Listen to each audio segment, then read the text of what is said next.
What if I told you that while you were watching morning cartoons in the 1970s, the US government was trying to turn real people into X-Men?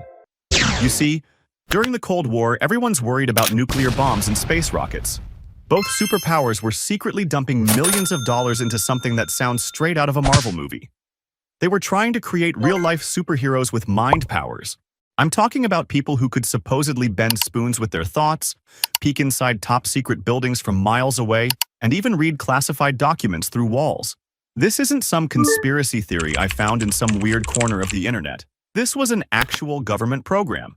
Want to know how deep this rabbit hole goes? Well, buckle up because this story is about to get weird. By the way, I upload videos every week. So, if you enjoy this kind of content, feel free to subscribe and hit the bell icon so you won't miss a thing. So, let's go back to the 1970s.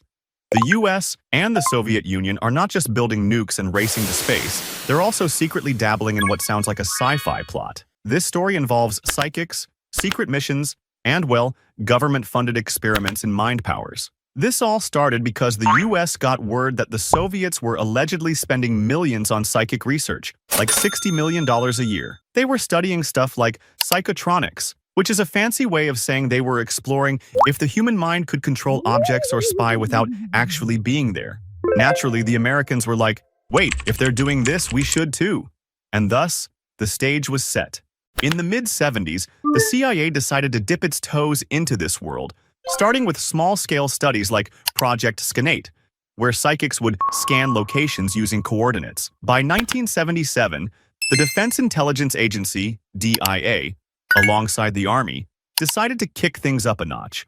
They joined forces with SRI International, a research institute in California that had already been testing psychics like Ingo Swann, one of the pioneers of this whole remote viewing thing. Together, they launched Project Grillflame, one of many secret projects that eventually fell under the umbrella of the Stargate project.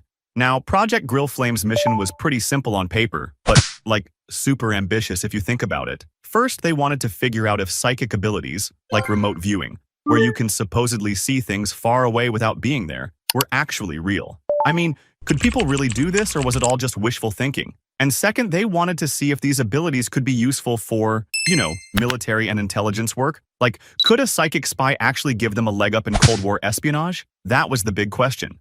The project's HQ was at Fort Meade, Maryland, in a couple of old barracks that were, let's be honest, pretty shabby for a top-secret operation. Here, a small group of psychics, around 15 to 20 people, worked in what was described as a kind of leaky wooden office. They were monitored closely and put through rigorous tests. These psychics included a mix of natural talents and folks trained using methods developed by SRI. One of the key figures was Lieutenant Frederick Holmes Skip Atwater, who was a true believer in the potential of psychic abilities. He acted as the program's recruiter and even went so far as to headhunt people he thought had psychic talent. Another major player was Major General Albert Stubblebine, the head of Army intelligence at the time. This guy was a full-on believer. He thought psychic powers could revolutionize warfare and even tried walking through walls himself. Spoiler alert, it didn't work. So, how did these experiments go down? The setup was super controlled. The psychics, or remote viewers, would sit in a quiet, soundproof room with dim lighting. They weren't given much info, maybe just some coordinates or a random code word. Then, they'd describe or sketch what they saw. Sometimes their sketches were eerily accurate, like details about hidden Soviet military facilities. Other times, not so much. The data from these sessions were then analyzed by intelligence experts who would compare the descriptions to real-world locations. But here's the catch. The psychics never got feedback about whether they were right or wrong. Why? The higher-ups thought telling them they were wrong might mess with their confidence. One of Grillflame's goals was to figure out if psychic abilities could be taught. They developed a 6-stage training program for remote viewing, starting with simple targets like pictures of landmarks and building up to more complex tasks like spying on military installations. According to the reports, training improved accuracy from about 22% to 66%. Not perfect, still better than chance, right?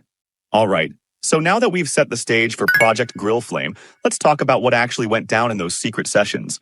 And trust me, it gets weirder and weirder the deeper we go. Now, let's be fair. This wasn't just people sitting around with tinfoil hats.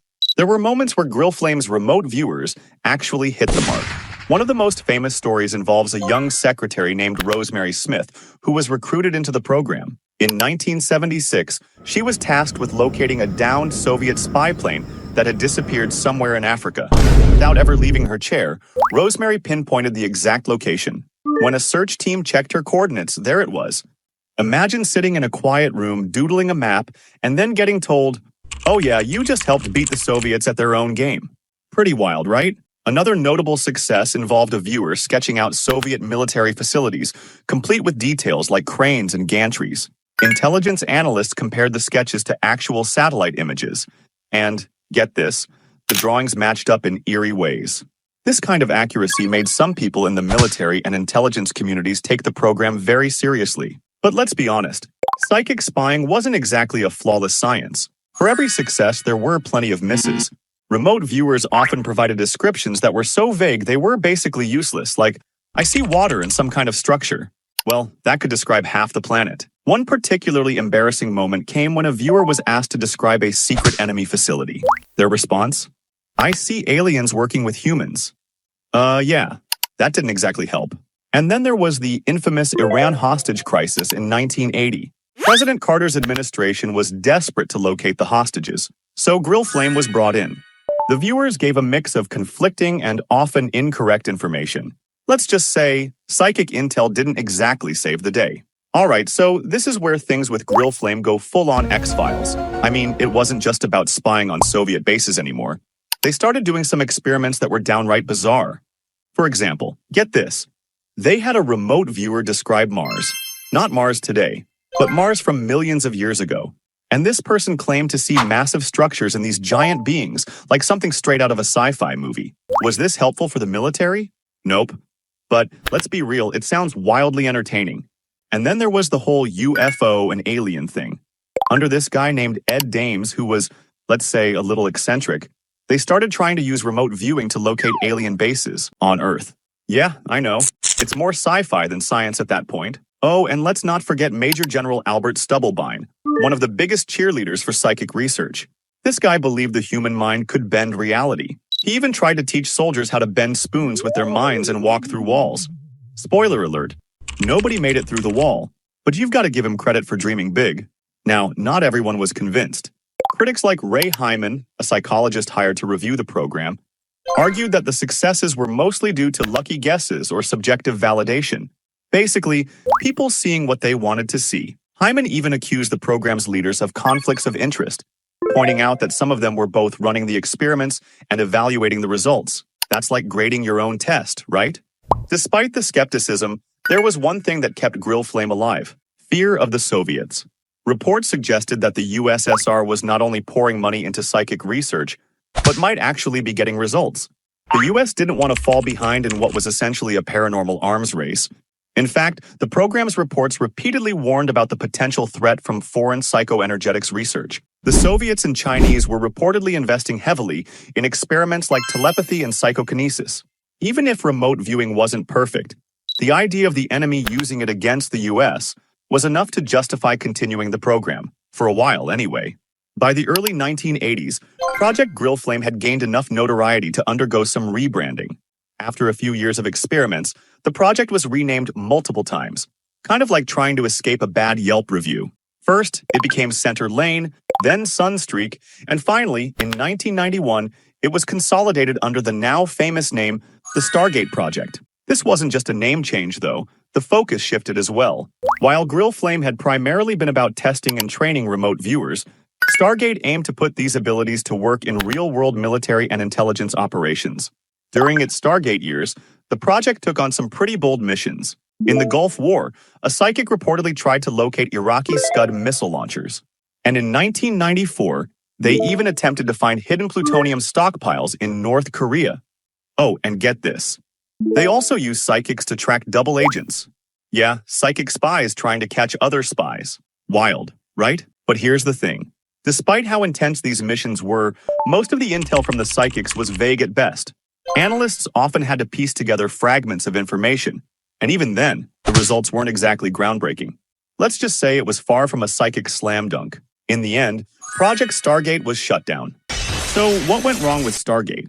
I mean, after decades of experiments and psychic missions, why did the government finally decide to shut it all down? Well, here's the deal. So, in 1995, the CIA decided to give this whole psychic program one last check. They brought in the experts from the American Institutes for Research, AIR, to review everything. Reports, experiments, all of it. And to be honest, the results weren't great.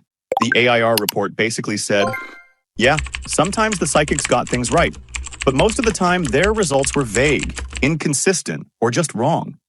Even the wins were mostly lucky guesses or educated hunches. And here's the thing. By this point, the government had spent over $20 million on this program. So the CIA was like, this isn't working, and decided to shut it down. But here's the twist. They released thousands of documents about the whole thing to the public. And just like that, the psychic spy program was history. In 2017, the CIA released thousands of pages of Stargate files online. These included session transcripts, training manuals, and reports that gave the public a glimpse into just how seriously the government took all this.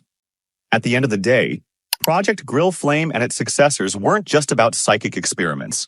They were a reflection of their time, the Cold War paranoia, the race to outdo the Soviets, and the willingness to explore even the most unconventional ideas all combined to create this bizarre chapter in history. And honestly, while the results didn't exactly revolutionize intelligence work, you've got to admire the sheer audacity of it all. I mean, who else but the US government would try to weaponize psychic powers? Well, that's about it for today. Until next time, take care.